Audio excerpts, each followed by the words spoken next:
All right, guys. This video is gonna be talking about reviewing the full fight card. UFC 249 just got released within the hour. Now, in the last video, I talked about the main event. Now we're gonna be talking about the rest of the card. So just going down the list, right?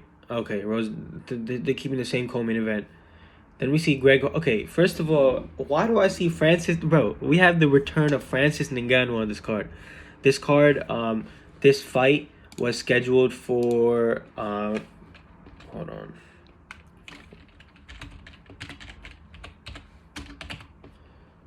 Um.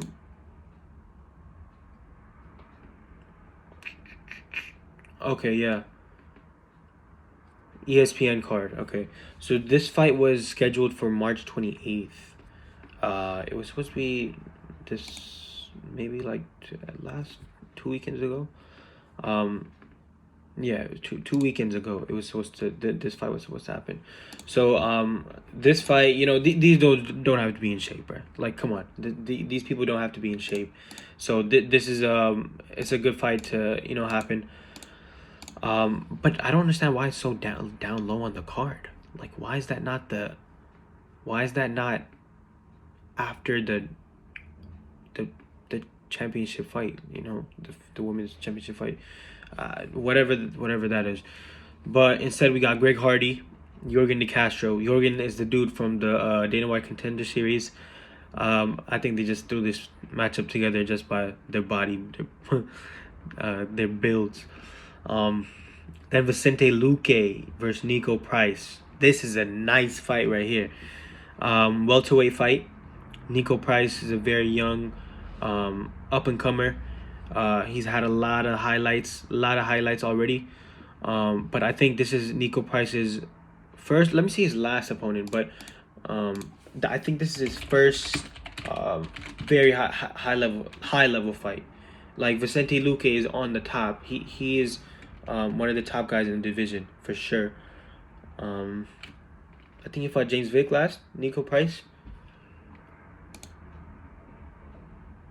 I think he fought. I think he fought James Vick. James Vick last fight.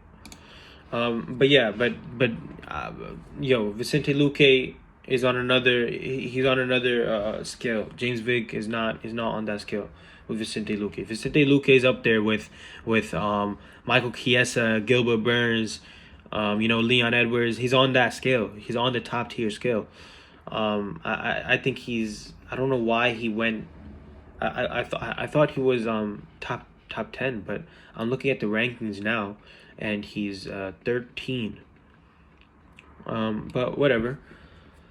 Let me see. Okay. But yeah, next fight, Jeremy Stevens, Calvin Kattar. This is a crazy fight as well. Jeremy Stevens coming off. They're both coming off of fights from Zabit, no?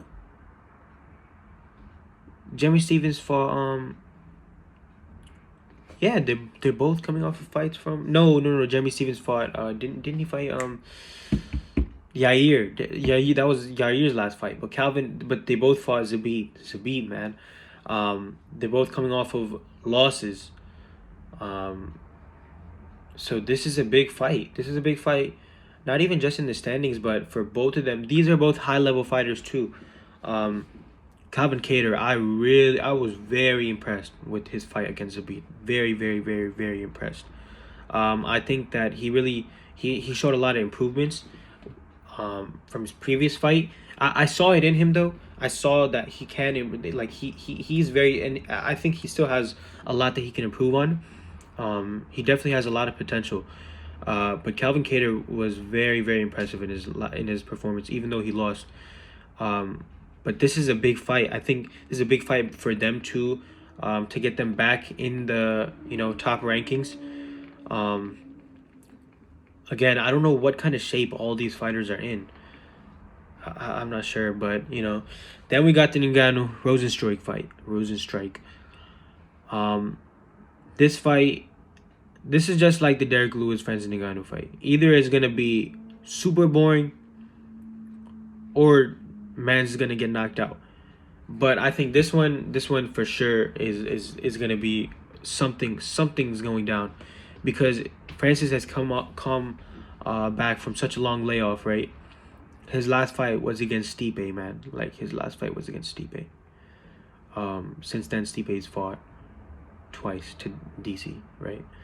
Um, so this is a long. So I think, and Francis wanted the title fight. He's coming back with a chip on his shoulder. Rozenstruik's coming off that devastating knockout to Alistair Overeem. That's tough. Overeem got starched by both of these two. That's tough. But yeah, that's gonna be funny. Looking at the look at the look at the promo before the fight. We see Alistair Overeem all over the promo. But yeah, so as I said before, this one was scheduled from before, so they're just putting it on. Uriah Hall and Jacare Souza. I think this is a rematch. Didn't they fight previously? Not sure, but this is a very big fight. Uriah Hall, he stepped back a little bit from where he was a couple of years back. He was the next big thing, but he's still up there. Uriah Hall, Jacare Souza had a little bit of a fell off as well. This is a big fight, big fight. Next fight, Alexander Hernandez. Now, he was scheduled to fight Islam, and we all know Islam is with Khabib, and they're stuck in Russia. So obviously Islam is out as well, which is very unfortunate as well, because Islam finally got someone to fight him. Now, Alexander Hernandez, this big fight, yo. Like, Alexander Hernandez, I think, like, when I see his fights, I see a lot of Conor McGregor in him. Like the way his style and his striking, he has really good timing, yo. And the way he controls the distance is very, very nice. Now, Omar Morales, I don't know who that dude is, but I ain't gonna lie, but but no one wants to fight Hernandez or Islam Makhachev. That's why they just put them each other. That's why I didn't like that fight when it was first announced. Not because I didn't like the fight itself, but in terms of Islam doesn't go anywhere from here. Alexander Hernandez is coming off. He hasn't fought in so long, and he's in the rankings, but again, like, no one wants to fight him. No one really knows where he stands in the, like, he's just there, no one. I don't think he's that well known either. By, I think UFC fans know him, like hardcore fans, but I think in general the UFC fans, they don't, the general fans, they really don't know about him. But it's good to see that he hasn't lost any of his people used to call it cockiness, but I just see confidence, bro. Like, he's super confident, and he hasn't lost that. I've seen a couple of his recent interviews. He hasn't lost it a bit. So I'm excited for this fight, but again, I don't know where he goes from here. Like, he's fighting another unnamed, like, no name. I don't know. Ray Borg, Marlon Vera, Kama Worthy, Michael Johnson again fighting. But yeah, that's pretty much it. We got Sam Alvey, Ryan Spann. It's a great cardio. I'm super excited. There's still 2 weeks, so it's gonna be a little bit of a wait, but I'm excited. We'll see. I don't know. I think the UFC really stretched out their options for this card, so I don't know if we're gonna be seeing like consistent cards. Maybe, because a lot of fighters are coming out, reaching out to Dana trying to fight. But I don't know if they'll be able to construct cards like this on a consistent basis like they were doing. We'll see what happens. But for now, UFC 249 is on. It is on for sure. Main event, Ferguson, Justin Gaethje. Oh yeah, one thing I forgot to say was that what I wanted to see, obviously I wanted to see Khabib Ferguson, but before that, I needed McGregor to fight Justin Gaethje, #1 contender. Just get that fight out of the way, bro. Like, you guys, I don't know, they're going back and forth for so long. Like, come on, you guys both are coming off of wins to Donald Cerrone. Now, who deserves it more? Justin Gaethje deserves it more. Let's be honest.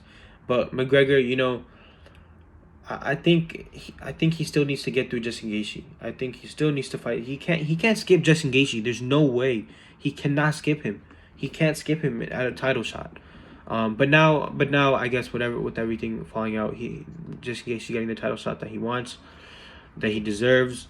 But that's why I wanted to see Ferguson, you know, wait it out. But again, we don't know how long this is gonna happen. So this might be this is probably the best move to do. You know, no bias, but like me being most unbiased I can be is this is probably the best way to do. You have to have an interim champ. They're not stripping him. Khabib is still champion. This is an interim belt.